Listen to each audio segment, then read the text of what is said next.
Bisa ini. Assalamualaikum warahmatullahi wabarakatuh. Perkenalkan, nama saya Indra Ananda. Saya dari Universitas Syah Kuala, dari Fakultas FISIP, Prodi Ilmu Politik. Di kesempatan kali ini saya akan menyampaikan terkait dengan mata kuliah teori konflik. Saya akan menjelaskan teori-teori yang sudah disampaikan pada minggu sebelumnya oleh Ibu Aminah SIP MIP. Di kesempatan kali ini saya akan mengambil judul yang berjudul Anatomi Konflik Sosial. Pengertian anatomi. Anatomi berasal dari bahasa Yunani, yaitu ana, habis atau ke atas, dan tomos, memotong atau mengiris. Anatomi sebagai suatu kesatuan dari berbagai organ atau komponen yang memiliki kedudukan yang saling terkait. Apabila dikaitkan dalam pengertian konflik, dapat dimaknai sebagai organ atau komponen pembentuk konflik. Kemudian anatomi konflik sosial dibagi oleh 3 kondisi utama, yaitu kondisi sosial politik, kondisi intelektual, dan kondisi biografis.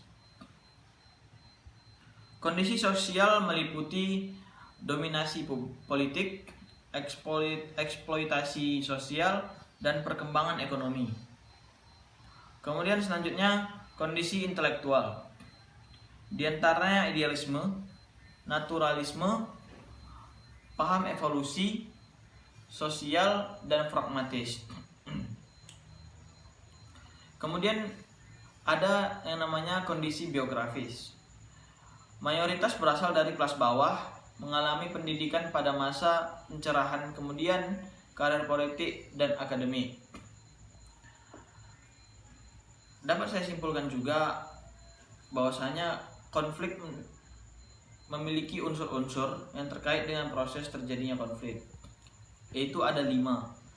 Yang pertama itu penyebab terjadinya konflik, pihak berkonflik, proses terjadinya konflik, dampak terjadinya konflik, dan proses penyelesaian konflik. Tentunya di 5 tahapan ini ada yang namanya bisa dibilang oleh awal dari konflik tersebut, dan juga pada akhirnya proses penyelesaian dari konflik tersebut. Yang pertama yaitu tahap konflik.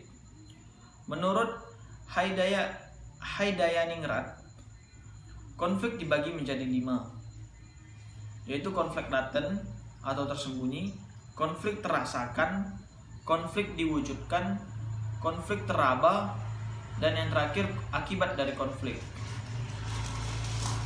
Alat analisis konflik. Alat analisis konflik bisa digunakan yaitu pemetaan konflik, segitiga konflik, pohon konflik, dan tahapan konflik. Yang pertama saya akan menjelaskan tentang pemetaan konflik.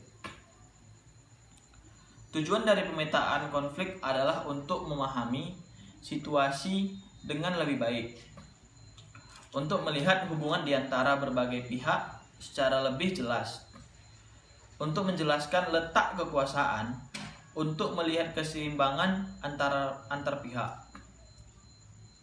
Kemudian untuk melihat para sekutu ataupun mencari sekutu yang potensial, untuk mengidentifikasi awal intervensi, dan untuk mengevaluasi apa yang telah dilakukan. Kemudian yang kedua ada namanya segitiga konflik. Segitiga konflik ialah melihat berbagai faktor yang berkaitan dengan sikap, perilaku, dan konteks masing-masing pihak utama yang berkonflik. Tujuannya ialah mengidentifikasi sikap, perilaku, dan konteks dari setiap pihak utama untuk menganalisis bagaimana faktor-faktor itu saling mempengaruhi. Untuk menghubungkan faktor-faktor dengan kebutuhan dan ketakutan masing-masing pihak, serta untuk mengidentifikasi titik awal intervensi dalam suatu situasi. Kemudian yang ketiga saya akan menjelaskan tentang pohon konflik. Pohon konflik merupakan alat analisis konflik dengan gambar sebuah pohon untuk membantu mengurutkan isu-isu pokok suatu konflik dengan cara mengidentifikasi 3 hal. Ini suatu masalah, mengetahui sebab-sebab awal dan efek-efek yang muncul sebagai akibat dari masalah yang ada. Kemudian yang keempat, tahapan konflik. Tahapan konflik merupakan alat analisis konflik dengan menggunakan grafik yang merupakan peningkatan dan penurunan intensitas konflik dan skala waktu yang ditentukan. Demikianlah beberapa hal yang saya jelaskan tadi. Ada beberapa hal mengenai konflik. Tentunya konflik itu bukan hanya terjadi oleh diri kita sendiri, tetapi bisa disebabkan oleh banyaknya datang oleh intervensi-intervensi dari orang lain, bahkan bisa dikatakan ikut campur tangan dari pihak-pihak lain yang menyebabkan konflik tersebut. Tentunya konflik sangat kita cegah di era modern seperti ini, di mana era keterbukaan digital seperti ini banyak bisa menimbulkan konflik, tetapi dengan bisa kita meredam diri sendiri saja itu juga sudah sangat cukup untuk meredam atau bahkan mencegah konflik itu sendiri. Demikianlah yang dapat saya sampaikan. Mungkin masih banyak kekurangan dan masih banyak hal yang perlu saya pelajari lagi ke depannya. Terima kasih. Wassalamualaikum warahmatullahi wabarakatuh.